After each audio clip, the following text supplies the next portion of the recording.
Jupiter को समझने से हम अपने सोलर सिस्टम को बेहतर समझ पाते हैं। इसमें प्लैनेट्स कैसे बनते हैं और इवॉल्व होते हैं, इसके क्लूज छुपे हैं। ये जायंट प्लैनेट सिर्फ एक बड़ा गैस का गोला नहीं है। यह एक डायनामिक दुनिया है जिसमें भयानक तूफान और अर्थ से कहीं ज्यादा स्ट्रॉन्ग मैग्नेटिक फील्ड है। जुपिटर के पास हल्का सा रिंग्स का सिस्टम भी है और इसके चक्कर बहुत सारे मून्स का एक बड़ा परिवार लगाता है, जिनमें से कुछ में लाइफ के लिए कंडीशंस भी हो सकती हैं। तो जुपिटर सिर्फ स्टडी करने के लिए एक ऑब्जेक्ट नहीं है, यह एक पूरा सिस्टम है, अपने आप में एक मिनी सोलर सिस्टम। हमारा मिशन आज है जुपिटर के अंदर झांकना, उसके रंग बिरंगे क्लाउड्स के नीचे क्या सीक्रेट्स छुपे हैं, उसके जबरदस्त प्रेशर के नीचे कौन से स्ट्रेंज मटेरियल्स मौजूद हैं।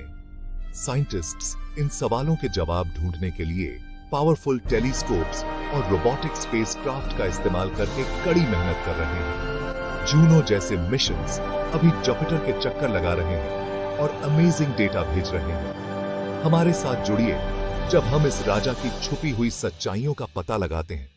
जुपिटर के अंदर के सीक्रेट्स से हैरान होने के लिए तैयार हो जाओ। Let's dive in. जुपिटर हमारे सोलर सिस्टम में एक डोमिनेंट फीचर है, जिसका मास बाकी सभी प्लैनेट्स के कंबाइंड मास से 2.5 गुना ज्यादा है।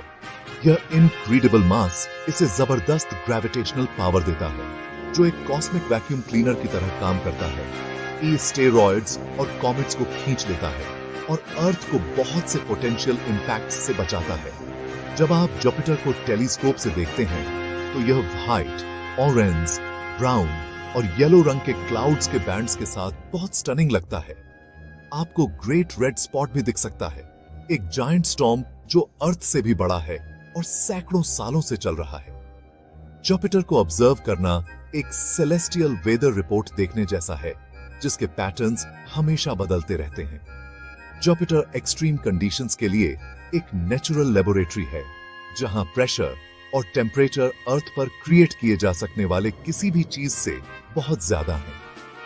इन कंडीशंस को स्टडी करने से हमें फिजिक्स और मैटर एक्सट्रीम स्टेट्स में कैसे बिहेव करता है, यह समझने में मदद मिलती है। माना जाता है कि जुपिटर सबसे पहले बनने वाले प्लैनेट्स में से एक है। जीसू ने सन के फॉर्मेशन से बचे हुए ओरिजिनल गैस और डस्ट का बहुत सा हिस्सा जमा किया। जुपिटर की कंपोजिशन को स्टडी करके हम अर्ली सोलर सिस्टम के बारे में सीखते हैं। जुपिटर अपनी लेयर्स में पुराने सीक्रेट्स संभाले हुए हैं, जो हमारे सोलर सिस्टम की शुरुआत से एक टाइम कैप्सूल की तरह काम करता है। इसकी कहानी हमारे अपने ओरिजिन से गहरी जुड़ी हुई है। जुपिटर की इमेंस प्रेजेंस ने उस सोलर सिस्टम को शेप किया है जिसे हम जानते हैं। जुपिटर के बिना हमारा कॉस्मिक पड़ोस अलग होता। यह प्लैनेट्स के बीच एक सच्चा हैवीवेट चैंपियन है। जुपिटर का सिग्निफिकेंस सिर्फ उसकी ग्रेविटी तक ही नहीं है, यह फंडामेंटल कॉस्मिक सच्चाइयों को अनलॉक करने की एक की है। इसकी स्टडी हमारी समझ की सीमाओं को आगे बढ़ाती है। जुपिटर हमें प्लैनेटरी फॉर्मेशन को समझने में भी मदद करता है। चलो इस जायंट के मिस्ट्रीज में अपना सफर जारी रखते हैं। चलो जुपिटर में नीचे उतरना शुरू करते हैं, उसके एटमॉस्फेयर से।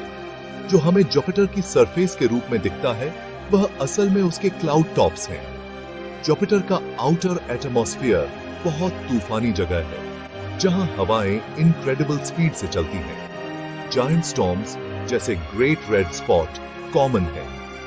जुपिटर के एटमॉस्फेयर की कंपोजिशन ज्यादातर हाइड्रोजन और हीलियम है। चलो जुपिटर की लेयर्स में और गहरा जाते हैं। अपना सफर नीचे की तरफ जारी रखते हुए हम दिखने वाले क्लाउड टॉप्स को बहुत ऊपर छोड़ देते हैं। जैसे जैसे हम नीचे उतरते हैं, प्रेशर लगातार बढ़ता जाता है। हाइड्रोजन लिक्विड मॉलिक्यूलर हाइड्रोजन की लेयर में बदल जाती है।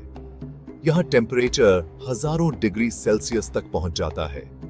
यह मूवमेंट जुपिटर के पावरफुल मैग्नेटिक फील्ड को जनरेट करता है। साइंटिस्ट्स जूनो जैसे स्पेसक्राफ्ट के डेटा का इस्तेमाल करते हैं। हाइड्रोजन एक सुपरक्रिटिकल फ्लूइड स्टेट में एग्जिस्ट करता है। यह लेयर जुपिटर को यूनिक बनाती है।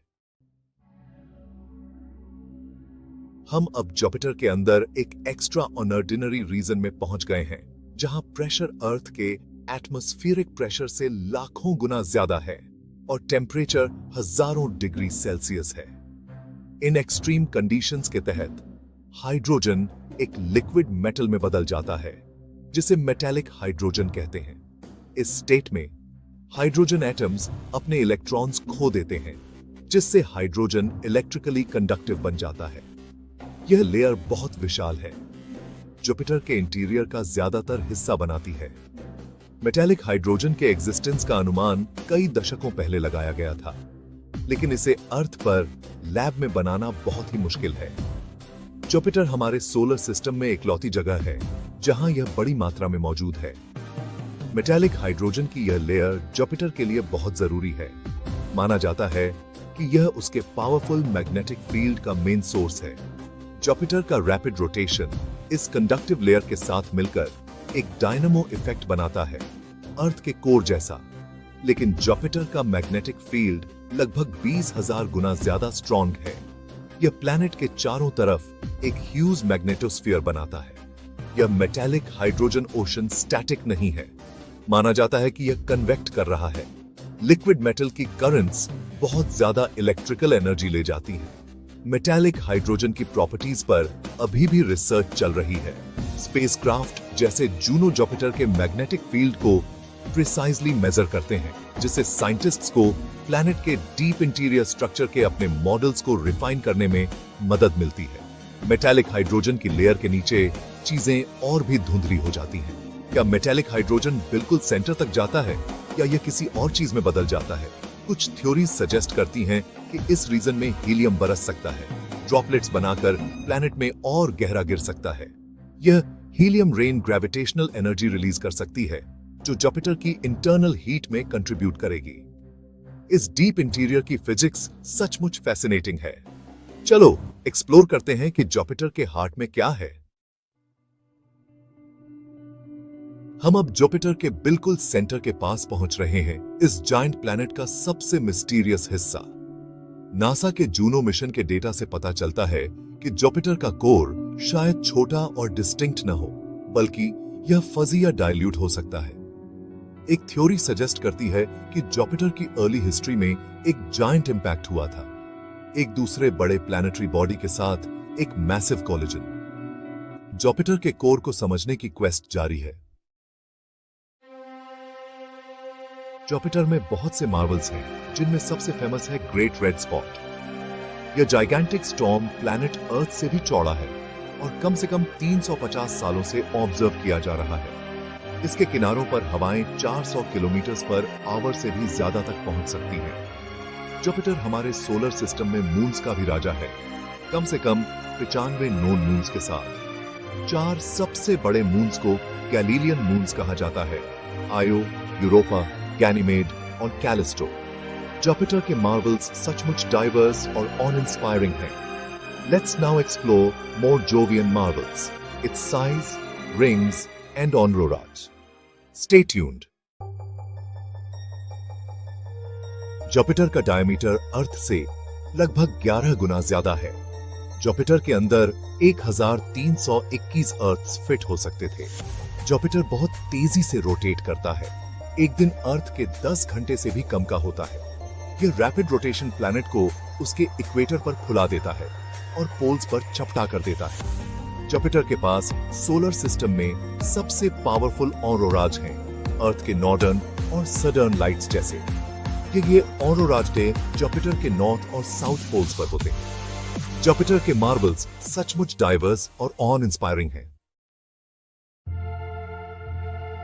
हमने जो कुछ भी सीखा है, उसके बावजूद जुपिटर अभी भी बहुत से सीक्रेट्स रखता है। एक मेजर क्वेश्चन उसके कोर का एग्जैक्ट नेचर है। क्या यह सचमुच फजी है या अभी भी कोई कॉम्पैक्ट कंपोनेंट है? यह कोर कैसे बना और इवॉल्व हुआ? इसका जवाब प्लैनेट फॉर्मेशन की हमारी समझ को रीराइट कर देगा। एक और मिस्ट्री जुपिटर में पानी की मात्रा है। इसकी मात्रा हमें अर्ली सोलर सिस्टम के बारे में बताती है। जुपिटर कहां बना? क्या यह अपने करंट ऑन ऑर्बिट में माइग्रेट हुआ? ग्रेट रेड स्पॉट की लॉन्गेविटी एक और पजल है। यह स्टॉर्म सदियों से कैसे बना हुआ है? इसका एनर्जी सोर्स क्या है? हाल के दशकों में यह क्यों सिकुड़ रहा है? क्या यह आखिरकार गायब हो जाएगा या स्टेबलाइज होगा? जुपिटर के एटमॉस्फेरिक डायनेमिक्स को समझना एक ह्यूज चैलेंज है। हीट, रोटेशन और केमिस्ट्री का कॉम्प्लेक्स मेलजोल वो वेदर पैटर्न्स बनाता है जो हम ऑब्जर्व करते हैं। Finally, broader Jovian system questions present करता है। उसके डाइवर्स कलेक्शन ऑफ मून्स कैसे बने? क्या यूरोपा के सबसरफेस ओशन में या दूसरे आइसी मून्स पर लाइफ एग्जिस्ट कर सकती है?